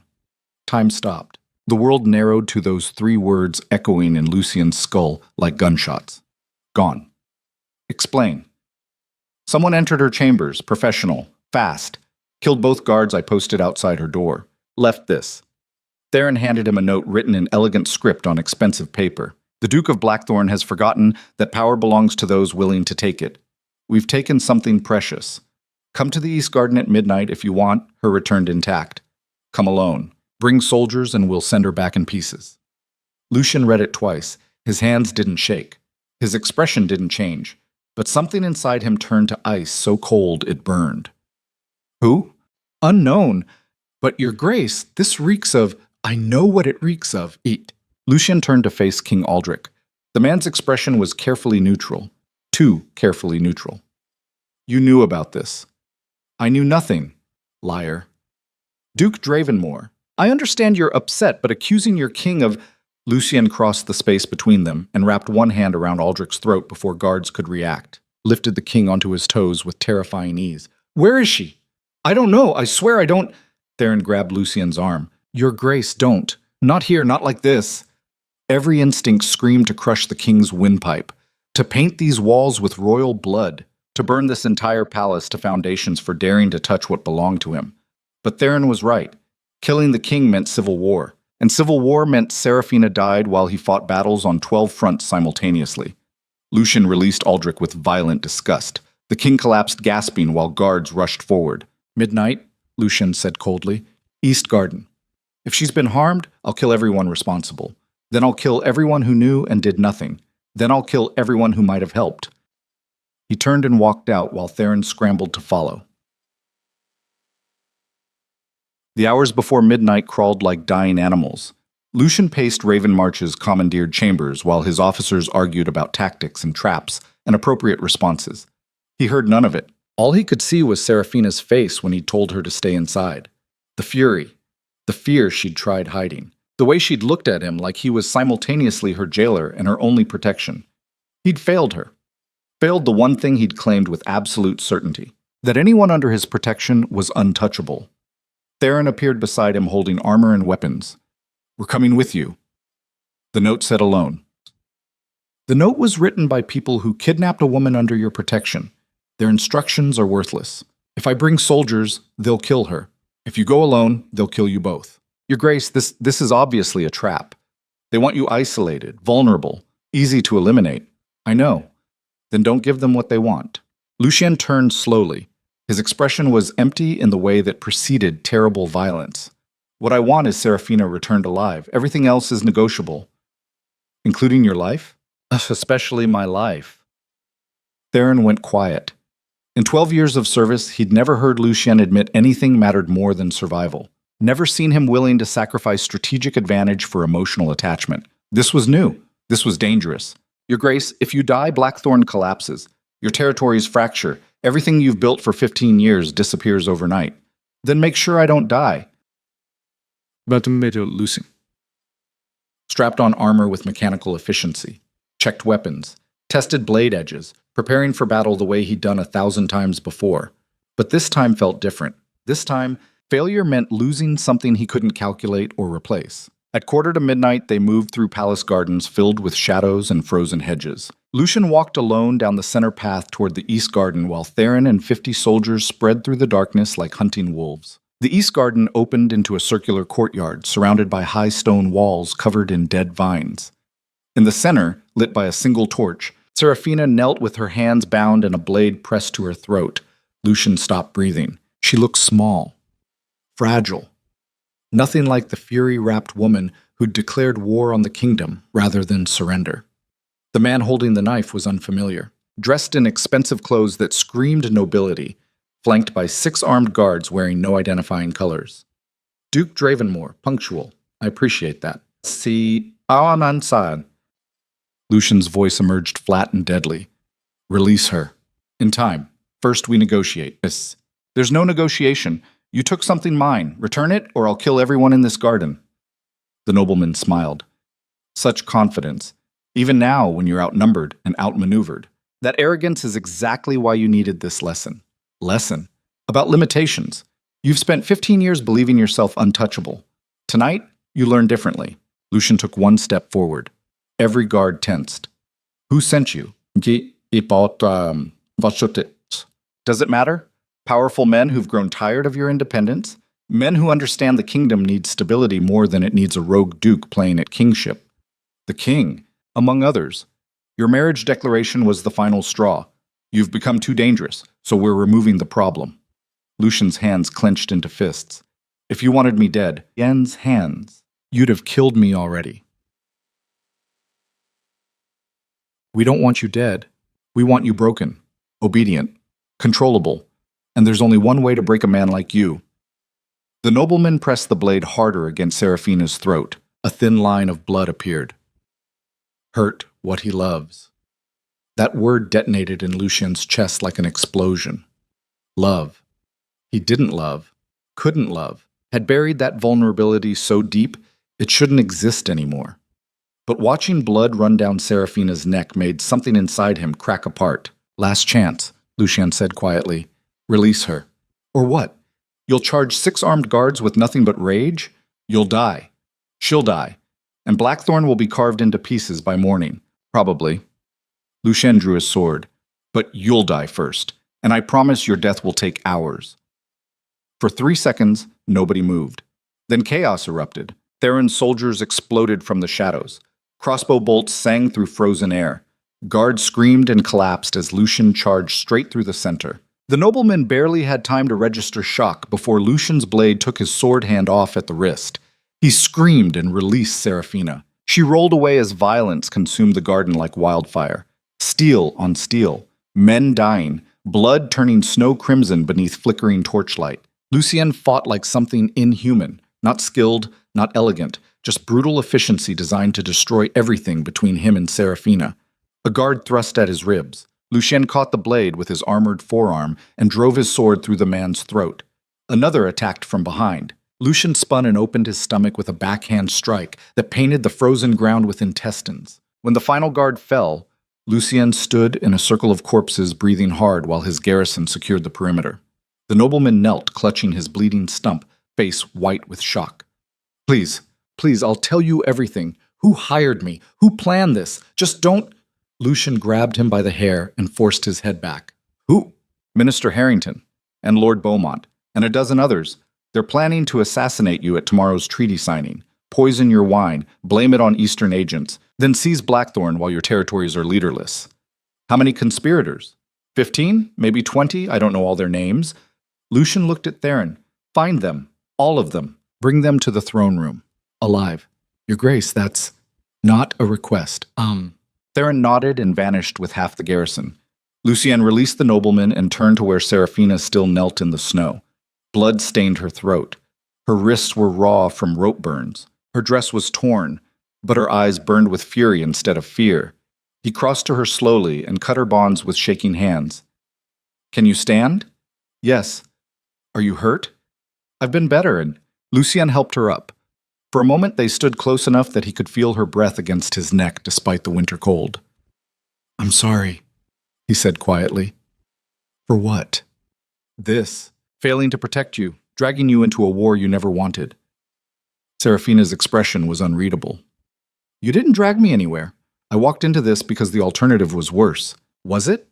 Look what my protection bought you. Blood, terror, nearly dying in a frozen garden because powerful men wanted to hurt me through you. Yes, look at that. And I'm still alive, still standing, still refusing to break. She reached up and touched his face with one bloody hand. You want to know the difference between you and everyone else in this kingdom? You actually came for me. Alone. Against impossible odds. Willing to die rather than let them win. That's insane. No. That's the only honest thing anyone's done since I arrived at court. Before Lucian could respond, palace bells began ringing. Alarm bells. The kind that signaled disaster. Theron reappeared at the garden entrance, expression grim. Your Grace, we have a problem. Another one? King Aldrich is dead, murdered in his chambers, and someone's claiming you did it. Lucien's blood turned to ice. This wasn't just assassination, this was a coup, and he'd been set up perfectly to take the fall. The throne room filled with nobles and soldiers within the hour. Accusations flew like arrows. Evidence appeared from nowhere. Witnesses testified they'd seen Lucian threaten the king just hours before his death. It was elegant, precise, the kind of conspiracy that required months of planning and dozens of co-conspirators working in perfect coordination. Lucian stood before the assembled court with Seraphina beside him while Minister Harrington read charges that amounted to treason and regicide. Duke Lucian Dravenmore, you are hereby accused of murdering King Aldrich in cold blood after threatening his life publicly. The penalty for regicide is death. You will be executed at dawn unless you can provide evidence of your innocence. Evidence he didn't have. Witnesses he couldn't produce. Alibi that depended on admitting he'd been fighting assassins in the East Garden, which only made him look more violent and dangerous. He was trapped. Perfectly. Completely. Without any escape route that didn't involve slaughtering everyone in this room and triggering civil war. Seraphina stepped forward before he could speak. I have evidence. Every head turned. Lady Seraphina, Harrington said carefully, you've endured significant trauma tonight. Perhaps you should rest before... I was kidnapped by men hired by you. Held at knife point while you tried murdering Duke Dravenmore. Then someone killed the king and blamed Lucien to complete your coup. That's not trauma. That's treason. Gasps rippled through the throne room. Harrington's expression remained calm, but something flickered behind his eyes. Those are serious accusations without evidence. Then arrest the nobleman bleeding in your East Garden, the one missing his right hand who confessed everything before witnesses. He's clearly lying to save himself. So question the 6 dead guards. Oh wait, they're dead because they attacked Duke Dravenmore while kidnapping me under your orders. She turned to face the assembled nobles. You want to execute someone? Fine. But execute the actual conspirators instead of the one man who tried stopping them. Silence crashed through the throne room. Then Theron stepped forward with 20 soldiers dragging Minister Harrington, Lord Beaumont, and 18 other nobles in chains. These men confessed, Theron announced, under interrogation, to conspiracy, kidnapping, attempted murder, and regicide. We have signed confessions, witness testimony, physical evidence. He dropped a stack of documents on the throne room floor.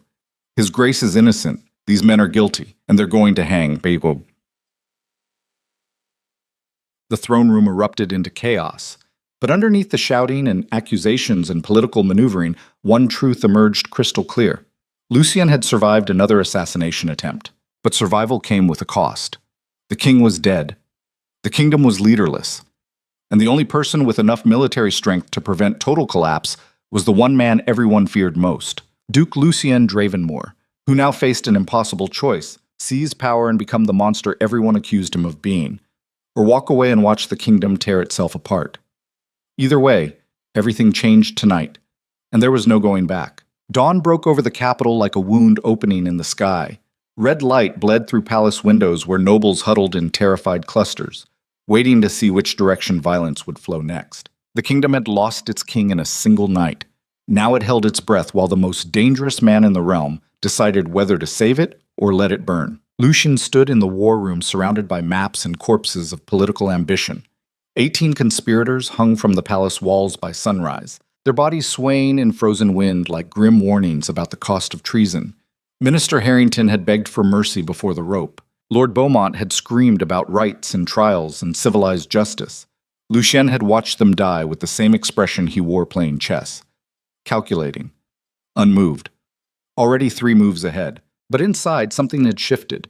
He'd spent 15 years building an empire on the principle that emotion was weakness and control was survival. Then Seraphina Vale walked into his fortress, refusing to break, and suddenly control felt like drowning. Last night, watching her kneel with a blade at her throat, he'd been willing to die. Actually die. Sacrifice everything he'd built for one woman's life. That terrified him more than any army. Theron entered without knocking, face drawn from a sleepless night coordinating executions and damage control. The council is assembled. Every remaining noble in the capital. They're waiting for your decision. Let them wait. Your Grace, the kingdom needs leadership. Without a king, without succession, we're hours from civil war. Every ambitious lord with an army is calculating whether now is the moment to seize power. I know. Then what are you waiting for? Oh. Lucien turned from the window where he'd been watching smoke rise from burning evidence of conspiracy. I'm waiting to decide if I'm the monster they need or the monster that destroys them. You're the only option that doesn't end in bloodshed. Am I? Taking the throne means becoming exactly what they've always feared. The northern warlord who murdered his way to power. They'll never accept it peacefully. They'll accept it or die trying to resist. Those are the only choices left. Seraphina's voice cut through the room like a blade through silk. He's right. Both men turned. She stood in the doorway wearing a black dress that looked like armor. Her throat still bandaged from last night's knife. She'd cleaned the blood away, but bruises remained, evidence of how close death had come. You should be resting, Lucien said. I've rested enough. We need to talk. Theron glanced between them, recognized the tension, and wisely retreated. When they were alone, Seraphina crossed to stand directly before Lucien, close enough that he could smell snow and steel on her skin. You're going to take the throne. You don't know that. Yes, I do. Because you're not actually afraid of being king. You're afraid of what it means. Which is, admitting you care about something other than survival. That you'd sacrifice yourself for people who'll hate you regardless. That maybe underneath all this calculated brutality, you're not actually the monster you've spent 15 years pretending to be. Lucien's jaw clenched. Don't confuse pragmatism with nobility. I'm taking the throne because it's the most efficient way to prevent chaos. Not because I suddenly developed a conscience. Keep telling yourself that. Maybe eventually you'll believe it. She moved toward the window, staring down at the courtyard where his garrison maintained order through sheer intimidating presence. Last night, when they had me in that garden, I realized something. This kingdom is exactly like every other power structure built by predators. It rewards violence, punishes weakness, teaches people that mercy is suicide and emotions are vulnerabilities to exploit. That's reality. I am bomb. Is it? Or is it just what men like you and the ones you hanged have been telling themselves to justify cruelty? Lucien crossed the space between them. Lucien crossed the space, frustration boiling over into something more dangerous. You want to know what reality is? Reality is, I watched my father get torn apart by rivals who saw weakness in his attempts at fairness. Reality is, I survived by becoming harder, colder, more willing to kill than anyone who challenged me. That's not philosophy. That's mathematics. And where did it get you? Alone in a fortress everyone fears but no one respects. So powerful you're isolated. So dominant you've forgotten what it feels like to have someone stand beside you instead of beneath you. I don't need, yes you do. You needed it badly enough to risk everything saving me last night, to charge into an obvious trap because the alternative was letting me die. Her hand touched his face. The gesture was gentle but somehow more devastating than violence. You're going to be king, Lucian. Not because you're the strongest or the most ruthless, because you're the only person in this kingdom who's willing to sacrifice himself protecting people who'll never thank you for it. That's not heroism, that's stupidity. Maybe, but it's also the only reason I'm still here. Before Lucian could respond, bells erupted across the capital. Not alarm bells this time, war bells. The deep, resonating sound that signaled armies approaching. Theron burst back through the door, armor half-fastened, sword already drawn. Eastern lords, 3 armies converging on the capital from different directions. 15,000 soldiers combined. They're moving fast. Lucian's entire demeanor shifted. The internal conflict vanished beneath cold strategic calculation. How long until they arrive? 6 hours, maybe less if they force march.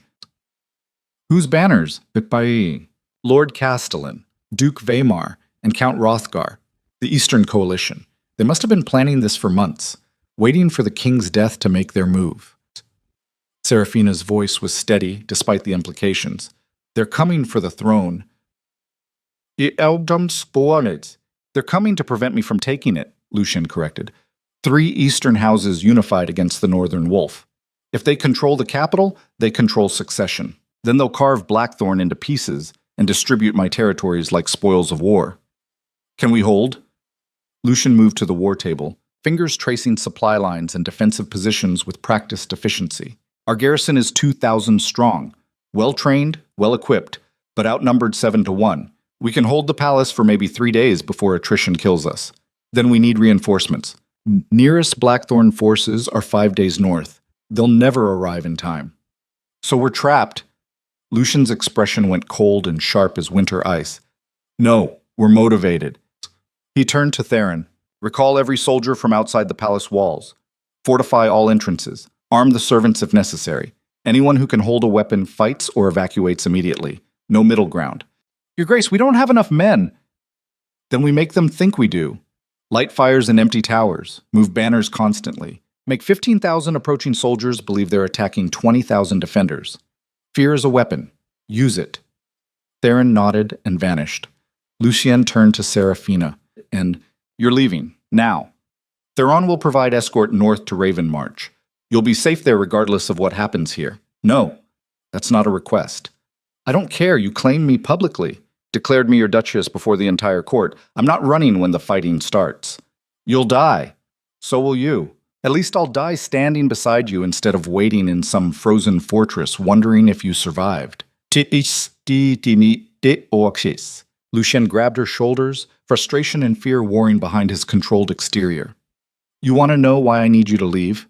Because if you're here, I'll make stupid decisions trying to protect you. I'll expose flanks, abandon positions, get soldiers killed prioritizing your safety over tactical advantage. Good. What? Make stupid decisions, expose flanks, prove you're actually human instead of the machine everyone believes you are.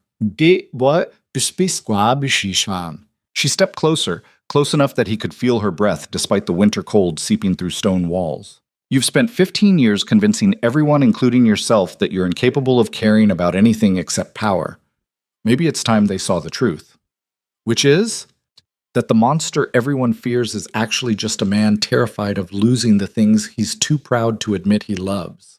The words hit like arrows finding gaps in armor.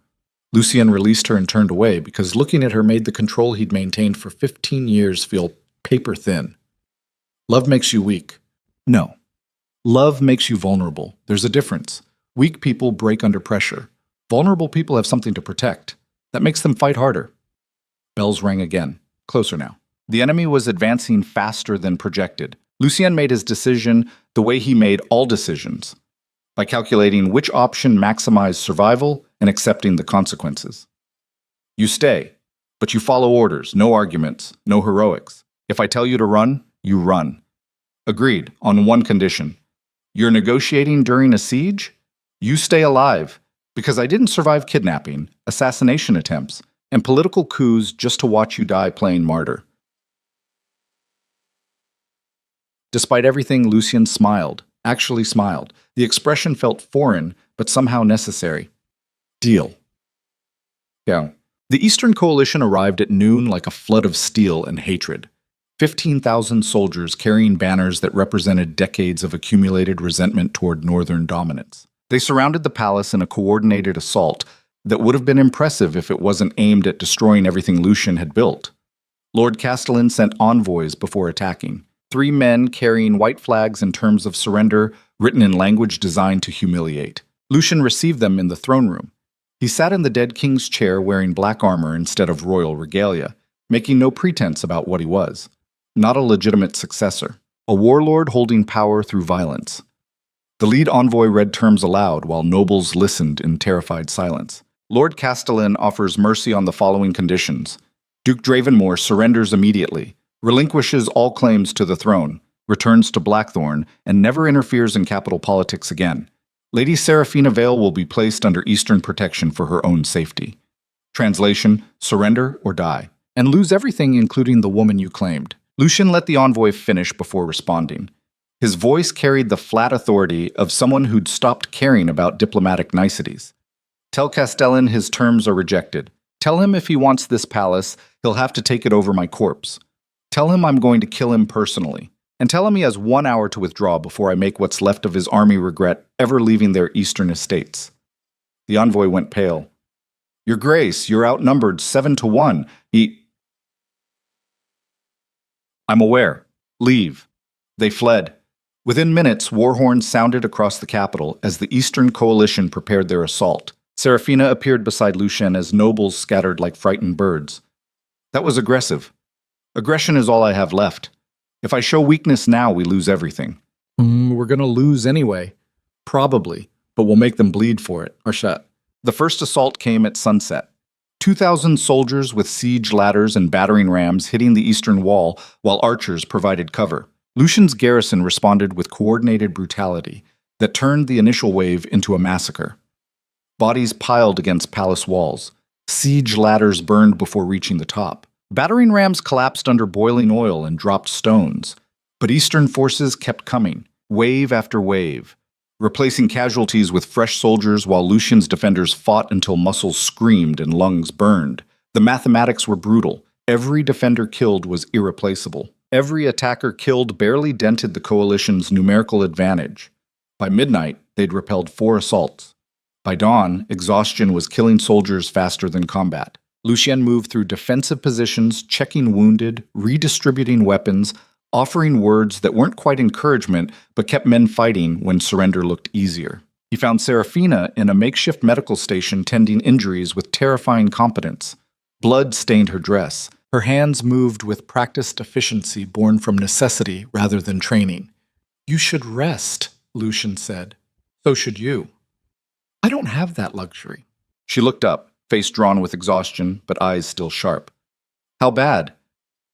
We've held longer than expected, but we're losing. Another day at most before they breach the inner walls. Then what? Then we make our final stand in the throne room, die the way we lived, on our feet instead of our knees. Seraphina stood slowly, crossed to where Lucien stood watching the courtyard through broken windows. When this is over, assuming we somehow survive, what happens next? I become king. You become queen. We rule a kingdom that hates us and spend the rest of our lives crushing rebellions. Sounds terrible. It does. Good thing I'm not going anywhere then. Before Lucien could respond, explosions shook the palace walls. Not battering rams. Artillery. Heavy siege weapons the coalition must have hidden until this moment. Stone cracked. Walls collapsed. Defenders screamed as sections of the eastern fortification came down in clouds of dust and rubble. Theron appeared covered in blood and ash. They've breached the outer defenses. Enemy forces pouring through. We're falling back to the throne room. Dieparsko. This was it. The final confrontation. No more tactical retreats or defensive positions. Just a last stand against impossible odds. Lucien drew his sword. The blade was notched from days of constant combat, but still sharp enough to kill. Everyone who can fight, to the throne room. Everyone who can't, hide in the deepest chambers and pray the coalition shows mercy. Soldiers moved with exhausted urgency. Wounded helped wounded. Those too injured to fight pressed weapons into the hands of servants willing to defend their home. Serafina grabbed a fallen sword. The weapon was too heavy for her frame, but she held it with the desperate determination of someone who'd watched too many people die protecting her. I'm fighting. You don't know how. Then I'll learn fast. Lucien wanted to argue, wanted to lock her somewhere safe where blades couldn't reach. But safe didn't exist anymore. The only choice was dying together or dying apart. He chose together. The throne room filled with Blackthorn's last defenders. 200 soldiers against thousands. Veterans standing beside servants. Nobles who'd chosen loyalty over self-preservation. Everyone who'd decided that dying for something was better than living for nothing. Lucien stood at the center, massive and bloodied, looking every inch the northern wolf these eastern lords feared. Most of you know me, know my reputation, know I've spent 15 years becoming the monster this kingdom needed. He paused. Let them see the truth beneath the armor. Today I'm asking you to die for that monster. Not because I deserve it, not because victory is certain, but because if we don't hold this room, everything we've built collapses. Our families, our homes, our right to exist without bending to power-hungry lords who view us as obstacles. Silence filled the throne room. Then Theron stepped forward, sword raised, for Blackthorn. The cry echoed through the chamber. 200 voices united by shared desperation and the knowledge that defeat meant annihilation. For Blackthorn. The Eastern Coalition smashed through the throne room doors like an avalanche of steel and hatred, and the final battle began. Combat in confined space was chaos rendered in blood and screaming metal. Lucien fought like violence given human form, his sword a blur of calculated destruction. He cut through attackers with efficiency that looked effortless, but cost him pieces of himself with every strike. A blade opened his shoulder. Another caught his ribs. Pain became background noise drowned out by survival instinct, and the need to keep fighting because stopping meant dying. Beside him, Serafina fought with desperate, unpracticed fury. She wasn't skilled, wasn't trained, but she was relentless. When soldiers tried grabbing her, she stabbed them. When blades came too close, she ducked and struck from angles no trained fighter would attempt. She was chaos in human form, and chaos was exactly what this battle needed. Theron held the left flank with veteran efficiency. Soldiers rallied around him, forming a wall of shields and blades that the coalition broke against like waves against rocks. But Eastern numbers were overwhelming. For every attacker killed, 3 more pushed forward. The throne room defenders contracted inward, step by bloody step, until they fought with their backs against the throne itself. Lucien's vision blurred from blood loss and exhaustion. His sword felt impossibly heavy. Every breath burned like inhaling ground glass. This was how it ended. Not with victory or glory, just exhaustion and mathematics. Then trumpets sounded from outside. Different trumpets, northern trumpets. The fighting paused as both sides registered the impossible sound. Through the shattered throne room entrance, soldiers poured wearing the silver wolf of House Dravenmore. Thousands of them. A relief force that shouldn't exist but somehow materialized from nothing. Leading them was a figure Lucien barely recognized. His cousin, the garrison commander from Ravenmarch's northern territories.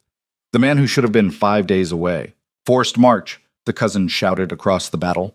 3 days without sleep, lost 200 men to cold and exhaustion. But we're here. Fresh Blackthorn soldiers crashed into the Eastern Coalition's rear. Suddenly the numerical advantage shifted. Attackers became surrounded. Momentum reversed. The battle turned into slaughter. Eastern lords tried retreating, tried surrendering.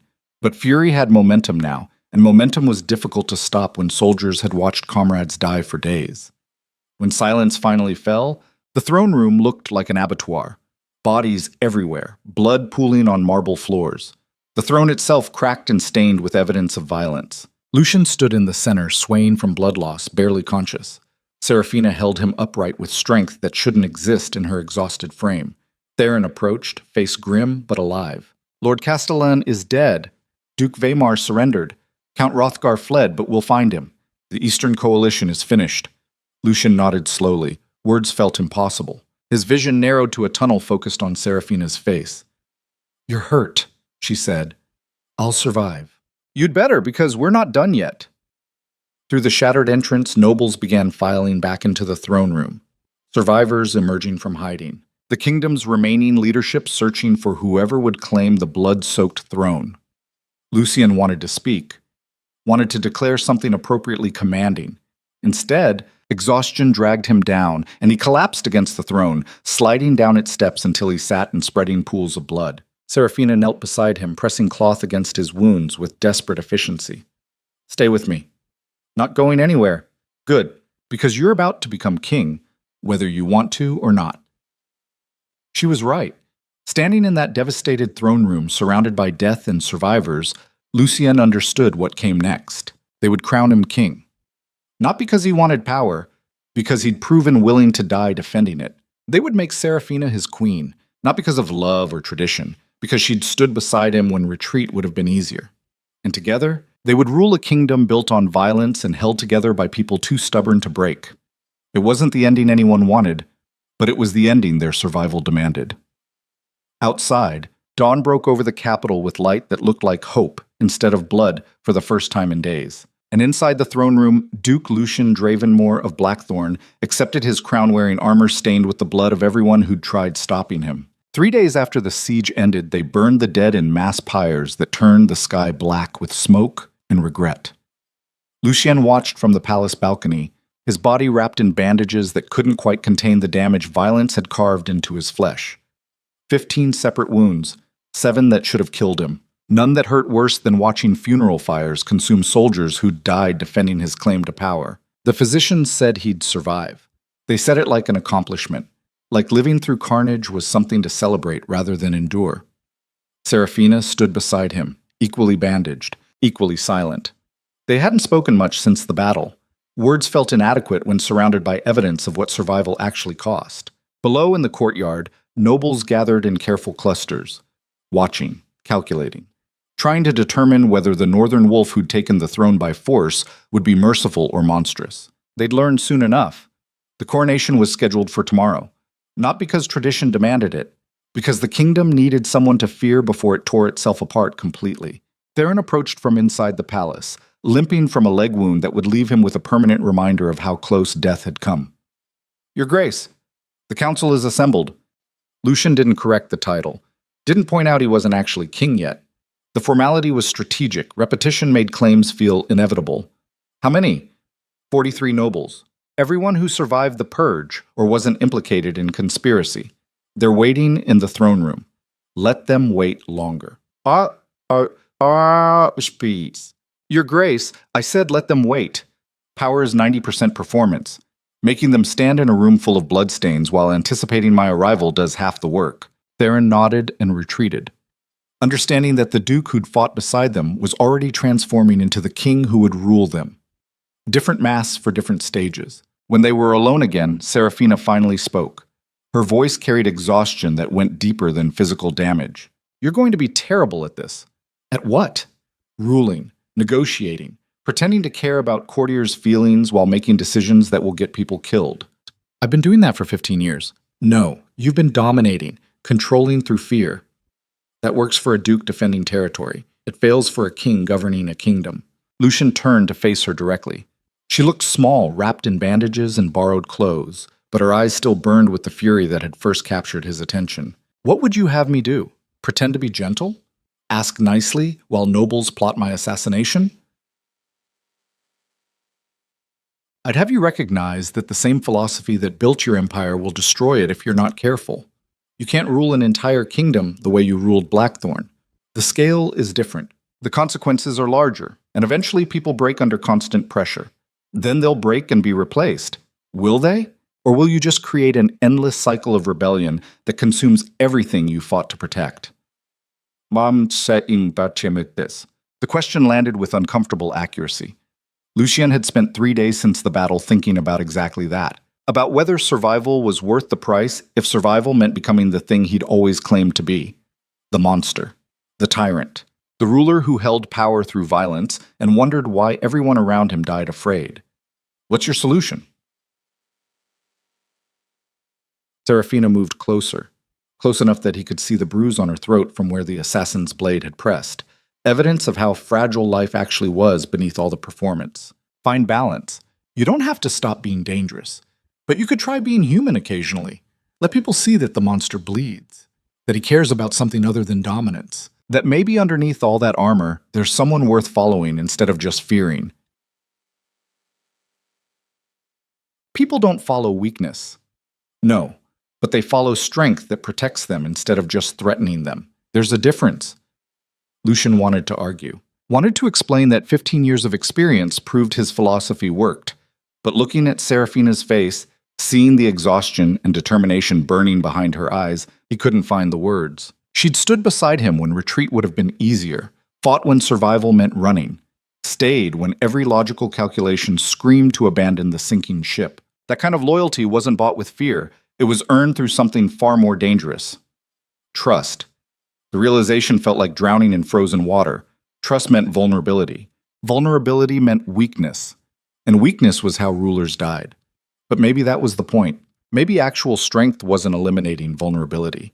Maybe it was having the courage to be vulnerable with someone and trusting them not to destroy you for it. The thought terrified him more than any battlefield. Tag. The coronation took place at noon in a throne room that still smelled like death beneath expensive perfume and fresh flowers. They'd scrubbed the blood away, but everyone present knew what stained the marble underneath. History written in violence that no amount of ceremony could erase. Lucian stood before the assembled nobility wearing black instead of traditional royal colors, making no pretense about what he was. Not a legitimate heir, not a chosen successor, just a warlord who'd killed everyone standing between him and the crown.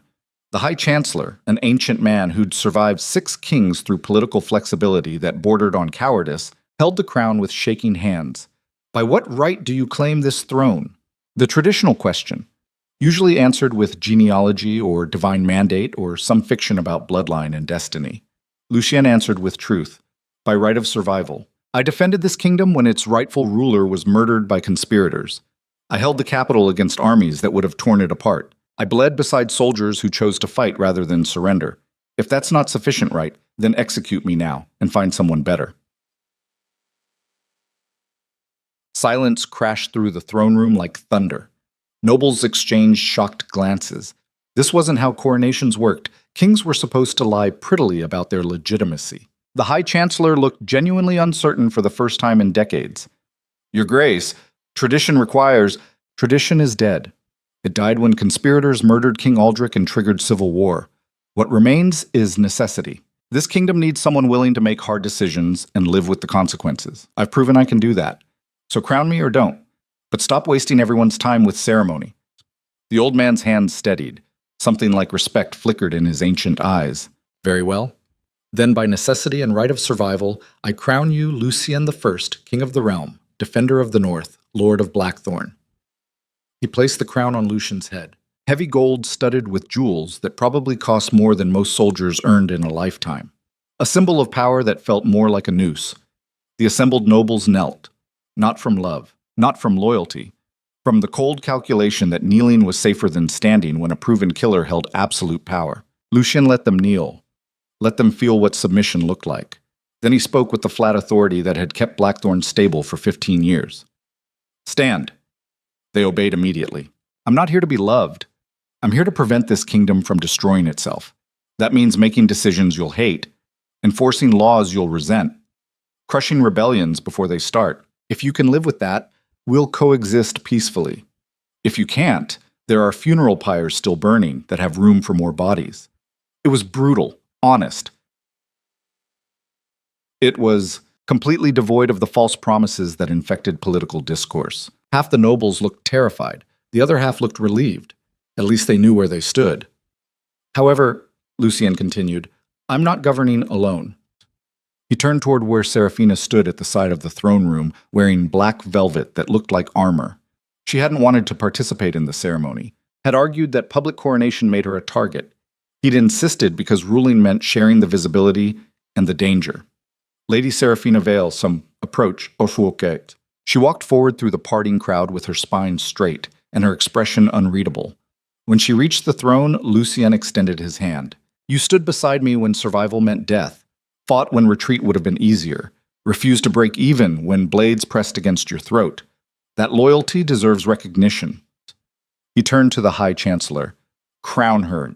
The old man produced a second crown, smaller, equally ornate, designed for queens who were supposed to be decorative rather than dangerous. Serafina looked at Lucien with something complicated flickering behind her eyes. Not gratitude, not submission, understanding, maybe, that they were trapped together now by choices made in frozen gardens and blood-soaked throne rooms. The crown settled on her head with weight that promised future pain. Queen Serafina the First, the High Chancellor intoned. May your reign be prosperous and your wisdom guide the realm. The nobles knelt again. This time the submission felt more genuine, because Serafina had proven herself in ways that transcended traditional power. She'd survived. That alone commanded respect in a kingdom where survival was the only currency that mattered. When the ceremony ended and nobles dispersed to gossip and scheme, Lucien and Serafina stood alone in the throne room that had nearly become their tomb. We're insane, she said quietly. Probably. This is going to be a disaster. Almost certainly. Then why does it feel right? Lucien looked at her, really looked, past the crown and the armor and the performance, at the woman who'd declared war on an entire kingdom rather than surrender her dead father's lands. Because we survived together. And maybe that's the only kind of right that matters. Besides, the first month of Lucien's reign was controlled chaos held together by violence and exhaustion. He executed 7 conspirators who'd escaped initial purges, negotiated treaties with Eastern lords who'd lost armies betting against him, restructured the entire royal guard to eliminate loyalty to dead regimes. Every decision made enemies, every mercy interpreted as weakness, every harsh punishment viewed as tyranny. Lucien learned quickly that wearing a crown didn't make people respect you. It just made them afraid to show their contempt publicly. But slowly, grudgingly, the kingdom stabilized. Trade routes reopened. Armies stood down. The constant threat of civil war receded into background tension that everyone learned to live with. Serafina carved her own path through the political wilderness. She met with merchant guilds that traditional nobility ignored, established communication with regions the crown had abandoned, built alliances based on mutual benefit rather than fear. Where Lucien ruled through dominance, Serafina governed through strategy. They complemented each other in ways neither expected. His brutality created space for her diplomacy. Her negotiations prevented his violence from spiraling into endless rebellion. But the cost accumulated. Every night, Lucien woke with nightmares of the throne room siege. Every morning, Serafina dressed wounds that refused to fully heal. They existed in a state of perpetual exhaustion, running on momentum and stubbornness because stopping meant confronting everything survival had cost. 3 months into his reign, Lucien found Serafina alone in the royal library at midnight. She sat curled in a leather chair near the fireplace, staring at flames with the hollow-eyed expression of someone who'd stopped sleeping properly. He settled into the chair across from her without speaking, just existing in shared silence that felt more intimate than conversation. Finally, she spoke without looking away from the fire. Do you regret it? Regret what? All of this. Taking the throne, dragging me into your war, becoming the thing everyone always said you were. Lucien considered the question seriously, turned it over in his mind like examining a blade for defects. I regret the cost. The soldiers who died defending me. The innocents caught in crossfire. The fact that survival required becoming a monster. But not the outcome? No, because the alternative was worse. The kingdom would have torn itself apart. Your estates would have been seized. We'd both be dead in unmarked graves while ambitious lords fought over the scraps. So it was worth it? I don't know. Ask me in 10 years when we see whether this kingdom survives or collapses under my rule. Serafina finally looked at him. Her eyes reflected firelight and something deeper. Not love exactly, something more honest. Recognition that they were bound together by shared trauma and choices that couldn't be unmade. I used to think power was freedom, that if I just fought hard enough, I could control my own fate. Then I met you and realized power is just a different kind of prison. More comfortable, better guarded, but still bars. Is that what this feels like, a prison? Sometimes. Other times it feels like the only place I'm actually safe. which is insane because we're surrounded by people who want us dead. Safety is relative. The question is whether the prison we built together is better than the alternatives. She smiled without warmth. Listen to us. 3 months ruling a kingdom, and we're already talking like cynical philosophers. We've earned the cynicism. Have we?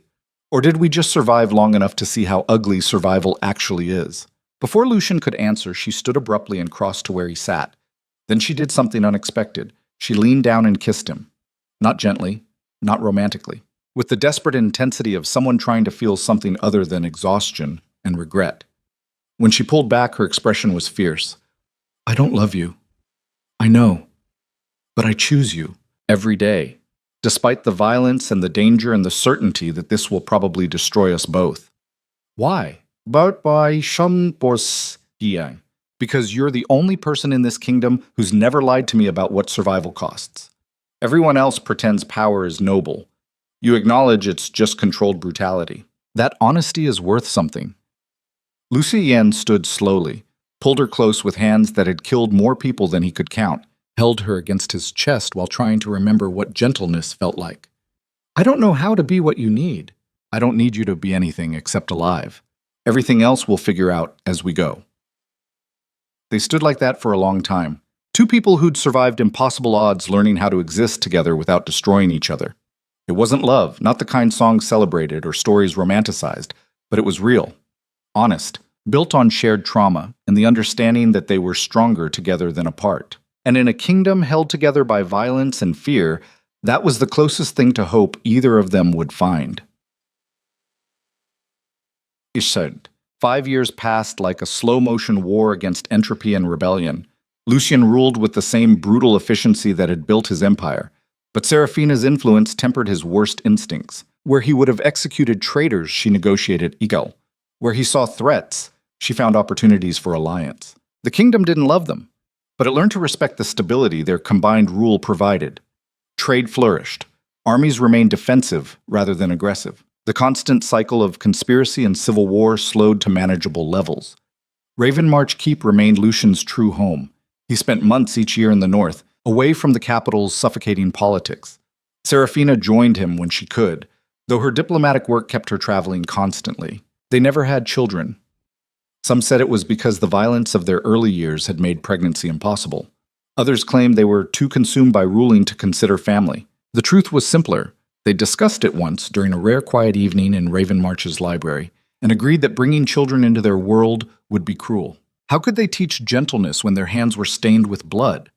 How could they model love when their relationship was built on survival rather than affection? So they remained alone together. Two people who'd learned to coexist in the wreckage of their choices.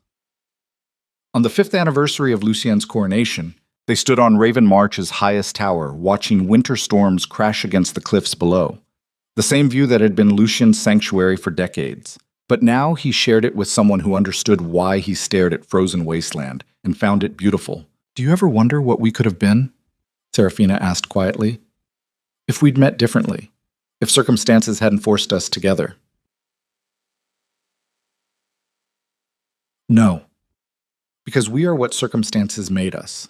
There's no alternate version worth imagining. That's bleak. That's honest. She leaned against him, and he wrapped his arm around her shoulders. The gesture was automatic now, comfortable. They'd learned each other's rhythms over 5 years of shared rule and survival.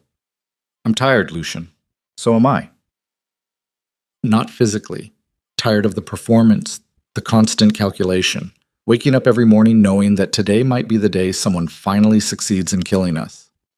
That's the price of power. Is it worth it? The question hung between them like smoke from the funeral pyres they'd watched burn 5 years ago. Lucian thought about all the decisions made, all the lives saved and destroyed, all the nights spent bleeding from wounds that refused to heal properly.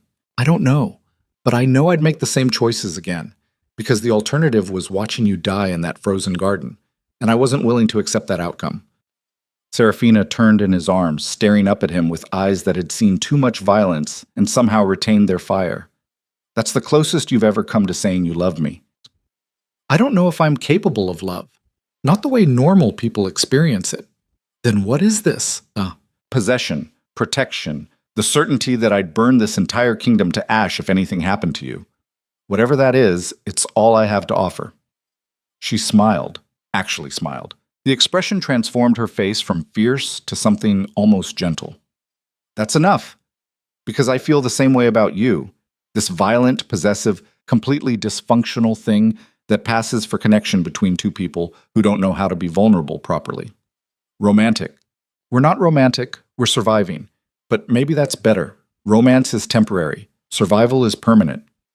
Lucy Yin kissed her then, not with the desperate intensity of their early days, but with the steady certainty of someone who'd chosen his partner and accepted the consequences. When they pulled apart, snow had begun falling around Raven March's tower, turning the world white and clean for a few precious hours before reality stained it again. "Come inside," Serafina said. "It's freezing." Asasi Koski. In a minute, I want to remember this. Remember what? This moment. Before tomorrow's councils and rebellions and decisions that will get people killed. Just us. Together. Still alive, despite everything that tried destroying us. She understood. Took his hand and stood beside him while winter consumed the northern duchy in frozen beauty that would kill anyone foolish enough to believe beauty meant safety. They were products of this landscape. Hardened by cold, sharpened by survival, bound together by violence and the choice to keep fighting when surrender would have been easier. It wasn't the ending either of them imagined, but it was the ending their choices had built.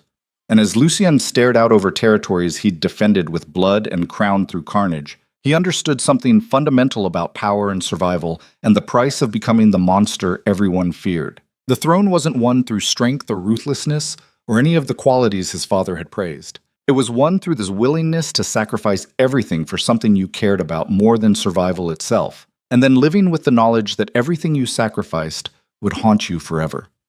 Serafina squeezed his hand once, a silent acknowledgement that they shared this burden, this understanding, this permanent state of existing between triumph and trauma. "We should write this down," she said quietly, "for whoever comes after us, so they understand what ruling actually costs. No one would believe it. Then they'll learn the hard way. Like we did." They turned from the tower and walked back into Ravenmarch Keep together.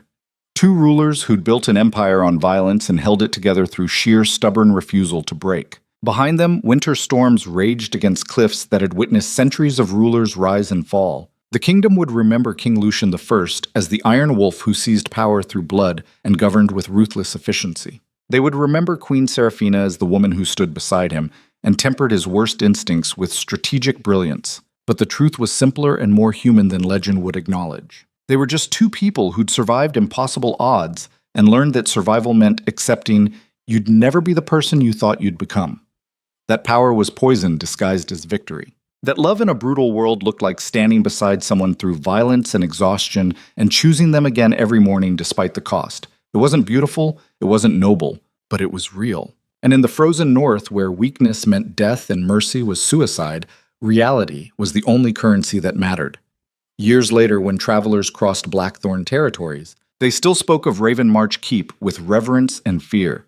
They spoke of the king who'd built his throne on corpses and the queen who'd transformed survival into an art form. They spoke of banners that never fell and a dynasty that ruled through calculated violence disguised as protection. But inside Ravenmarch's highest tower, two people who'd become legend simply existed, scarred, exhausted, still standing despite everything that tried breaking them.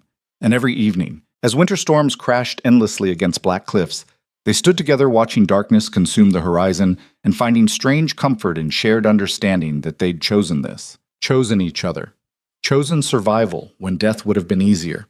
Power belonged to those willing to seize it. Love, in kingdoms built on blood, was merely choosing not to destroy the one person who understood what ruling actually cost. And that choice, repeated daily, despite exhaustion and trauma and the certainty that tomorrow would bring fresh violence, was the only honest thing either of them would ever create. The Iron Wolf and his queen, monsters who'd learned to be human, rulers who'd discovered that the heaviest crown wasn't made of gold. It was made of choices that couldn't be unmade and scars that would never fully heal. And somehow, impossibly, they wore it together. Still breathing, still fighting, still refusing to kneel. Thanks for staying until the end. This is the story of what happens when survival demands you become a monster and love means finding someone strong enough to stand beside you in the darkness. Drop your city below and let me know what you thought of this brutal journey through power, violence, and the price we pay for refusing to break.